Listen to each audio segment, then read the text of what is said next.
Assalamualaikum warahmatullahi wabarakatuh. Perkenalkan, nama saya Berliana Nuriana dari jurusan Perbankan Syariah kelas B dengan nomor NPM 2103021007 dari Fakultas Ekonomi dan Bisnis Islam, Institut Agama Islam Negeri Metro.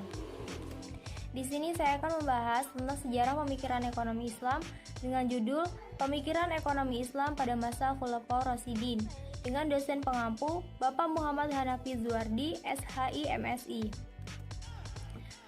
Abstrak, PPT ini membahas pemikiran ekonomi Islam pada masa Khulafaur Rasyidin. Pada awalnya, ekonomi Islam dipraktekkan oleh Rasulullah SAW dalam kegiatan perdagangan dan juga dalam pelaksanaan kebijakan fiskal dan moneter negara Islam. Setelah Rasulullah SAW wafat, kepemimpinan negara Islam dan juga pengelolaan ekonomi kemudian dilanjutkan oleh Khulafaur Rasyidin. Perekonomian pada masa Abu Bakar As-Siddiq diwarnai dengan pemberontakan kaum murtad yang tidak bersedia berzakat. Pada masa Umar bin Khattab, harta Baitul Mal disisakan untuk dana cadangan. Di akhir masa pemerintahan Utsman bin Affan, terjadi kekacauan politik karena adanya dugaan pejabat yang korup. Di era Ali bin Abi Thalib, negara Islam melakukan pencetakan mata uang koin atas nama negara Islam. Yang selanjutnya, pendahuluan. Ekonomi Islam telah berkembang sejak awal kemunculannya dan menjadi pesaing ekonomi konvensional. Perkembangan yang ada pada ekonomi Islam saat itu tentu tak lepas dari pembelajaran terhadap sejarah pemikiran ekonomi Islam sendiri. Ekonomi Islam menjadi sistem perekonomian yang dijalankan sejak masa Rasulullah. Kebijakan-kebijakan Rasulullah menjadi salah satu pedoman oleh kaum muslimin untuk melaksanakan perekonomian, baik mikro maupun makro. Ekonomi makro tentu sangat bergantung pada kebijakan-kebijakan pemerintah, tak terkecuali dalam pemerintahan negara Islam. Tidak hanya sampai di situ, setelah Rasulullah SAW wafat, ekonomi Islam masih menjadi sistem ekonomi yang terus dijalankan oleh Khulafaur Rasyidin, yaitu Abu Bakar As-Siddiq, Umar bin Khattab, Utsman bin Affan, Ali bin Abi Thalib. Sejak masa pemerintahan Khulafaur Rasyidin, pemikiran ekonomi Islam semakin berkembang seiring dengan bertambahnya luas cakupan negara Islam. Meskipun sama-sama menjalankan sistem ekonomi Islam, namun kebijakan-kebijakan yang diambil oleh para pemimpin negara Islam pada saat itu berbeda-beda karena adanya perbedaan kondisi politik dan sosial, juga karena adanya konflik-konflik internal ataupun eksternal. Yang selanjutnya ada pembahasan yang pertama itu ada ekonomi dalam Islam, yang kedua ada pemikiran ekonomi Khulafaur Rasyidin, yang ketiga tentang perekonomian Islam pada masa Khulafaur Rasyidin.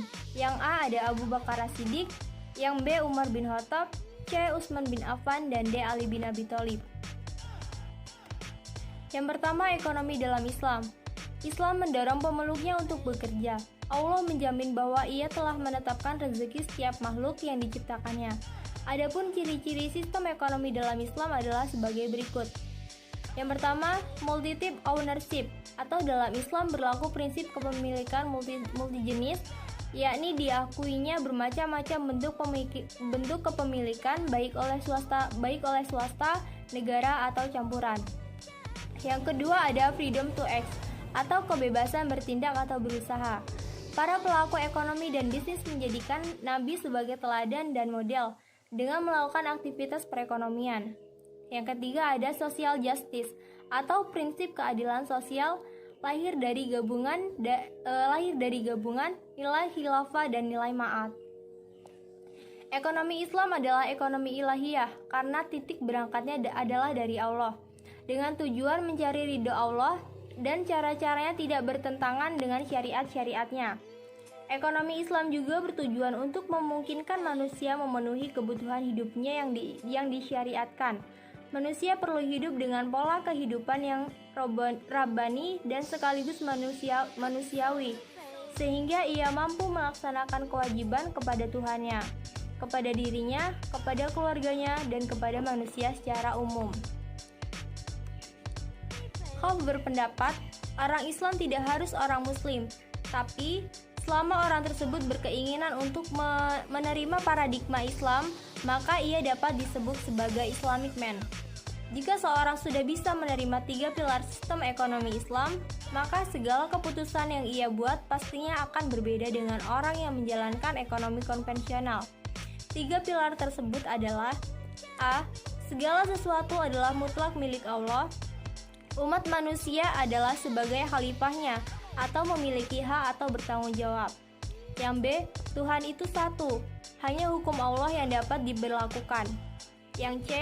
Kerja adalah kebajikan, kemalasan adalah sifat buruk. Keyakinan bahwa segala sesuatu adalah mutlak milik Allah dapat membangun kesadaran bahwa segala sesuatu yang dimiliki manusia selama di dunia ini hanya bersifat titipan, dan pada titipan Allah tersebut terdapat hak-hak orang lain yang harus diberikan.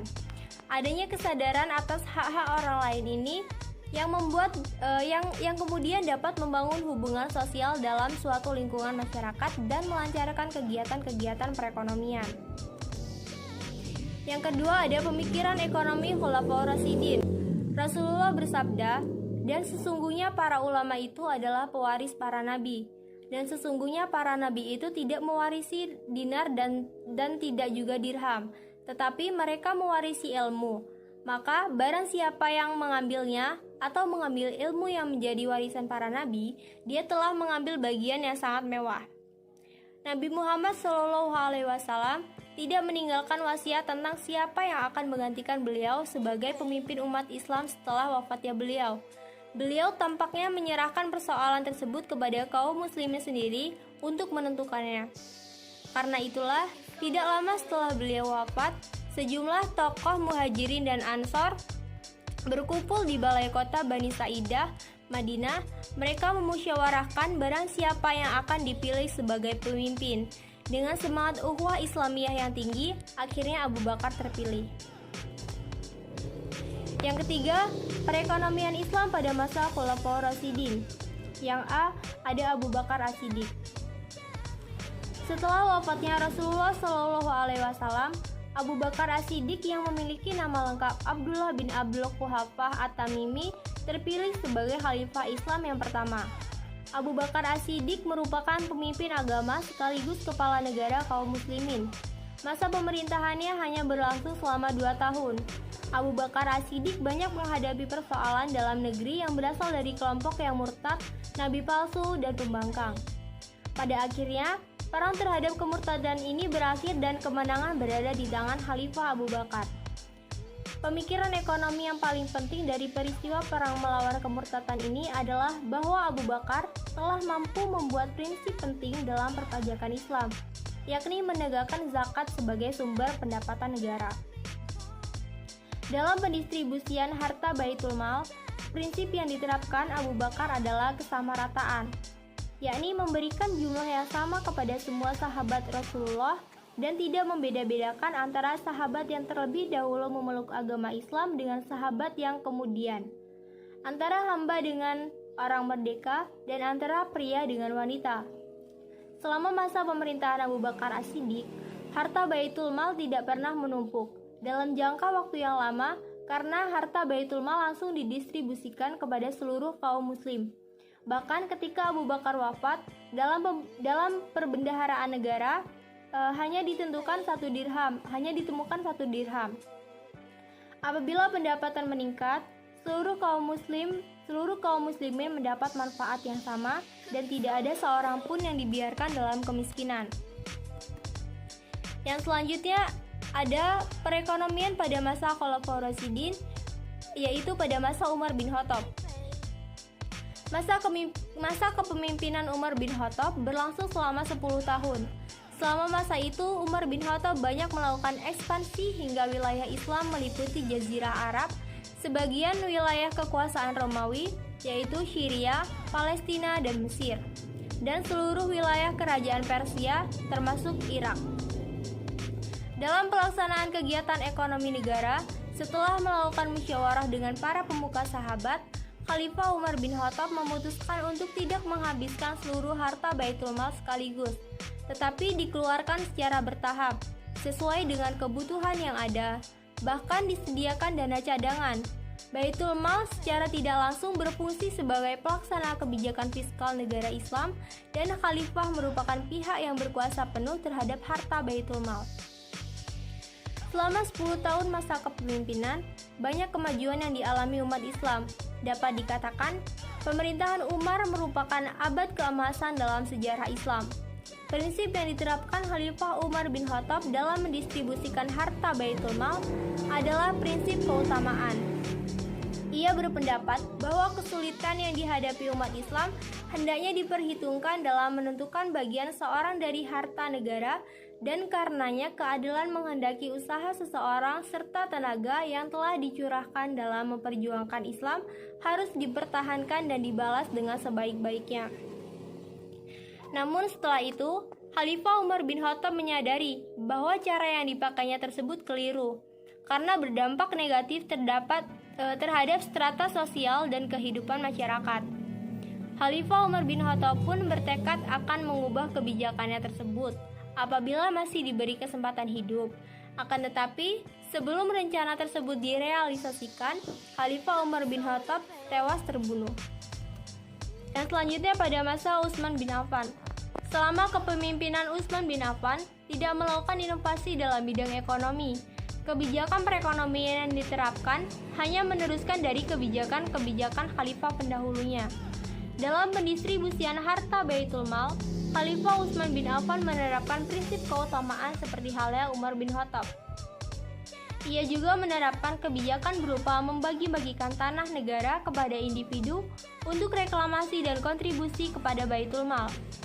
Dari kebijakannya ini, negara memperoleh pendapatan sebesar 50 juta dirham atau naik 41 juta dirham jika dibandingkan pada masa Umar bin Khattab yang tidak membagi-bagikan tanah tersebut. Utsman bin Affan membawa banyak keberhasilan dalam masa awal pemerintahannya. Namun, dalam masa 6 tahun terakhir, kepemimpinannya justru membawa banyak kekecewaan bagi kaum muslim. Sebaliknya, justru banyak membawa keberuntungan bagi semua keluarga yang banyak terjadi pejabat yang korup. Pada masa akhir pemerintahan ini, banyak diwarnai kekacauan politik yang berakhir dengan kematian khalifah itu sendiri. Yang selanjutnya, pada masa Ali bin Abi Thalib. Setelah diangkat menjadi khalifah muslimin, Ali bin Abi Thalib mengambil beberapa tindakan secara langsung, seperti memberhentikan para pejabat yang korup, membuka kembali lahan perkebunan yang sebelumnya telah diberikan kepada orang-orang kesayangan Utsman, dan mendistribusikan pendapat pajak tahunan sesuai dengan ketentuan yang telah ditetapkan Umar bin Khattab. Ali berkuasa selama 5 tahun. Sejak awal dia selalu mendapatkan perlawanan dari kelompok yang bermusuhan dengannya. Pemberontakan kaum Khawarij dan peperangan berkepanjangan dengan Muawiyah yang memproklamirkan dirinya sebagai penguasa yang independen di daerah Syria dan kemudian Mesir. Khalifah Ali bin Abi Thalib mengambil langkah penting pada masa pemerintahannya, yaitu pencetakan mata uang koin atas nama negara Islam. Hal ini menunjukkan bahwa pada masa pemerintahan tersebut, kaum muslimin telah menguasai teknologi peleburan besi dan pencetakan koin. Namun, uang yang dicetak oleh kaum muslimin itu tidak dapat beredar dengan luas, karena pemerintahan Ali bin Abi Thalib berjalan sangat singkat. Seiring dengan terbunuhnya sang khalifah pada tahun ke-6 pemerintahannya, pemerintah Ali berakhir dengan terbunuhnya beliau di tangan Ibnu Muljam dari kelompok Khawarij. Dan yang selanjutnya adalah penutup. Kesimpulannya, 3 pilar ekonomi dalam perekonomian Islam. Yang pertama, segala sesuatu mutlak milik Allah. Yang kedua, Tuhan itu satu, hanya hukum Allah yang dapat diberlakukan. Yang ketiga, kerja adalah kebajikan, kemalasan adalah sifat buruk. Pada masa pemerintahan Khulafaur Rasyidin, pemikiran ekonomi serta kebijakan-kebijakan yang diambil oleh masing-masing khalifah memiliki beberapa persamaan dan juga beberapa perbedaan. Setelah Rasulullah wafat, Abu Bakar melanjutkan praktik perekonomian Islam dengan menitik beratkan pada keakuratan pembayaran zakat dengan menindak tegas dan memerangi suku-suku yang menolak membayar zakat. Pada masa Umar, praktik ekonomi Islam semakin luas dan semakin maju Seiring ditaklukkannya negara-negara di sekitar Jazirah Arabia yang meliputi Romawi Timur, yaitu Syria, Palestina, dan Mesir, dan seluruh Persia termasuk Irak. Titik berat praktik ekonomi Islam pada masa Umar ini pada pengelolaan Baitul Mal dan pajak pengelolaan tanah atau kharaj yang disita dari negara yang ditaklukkan. Pada masa Utsman, ia mengambil kebijakan tidak mengambil upah dari kantornya. Sebaliknya, ia meringankan beban pemerintah dalam hal-hal yang serius, bahkan menyimpan uangnya di bendahara negara.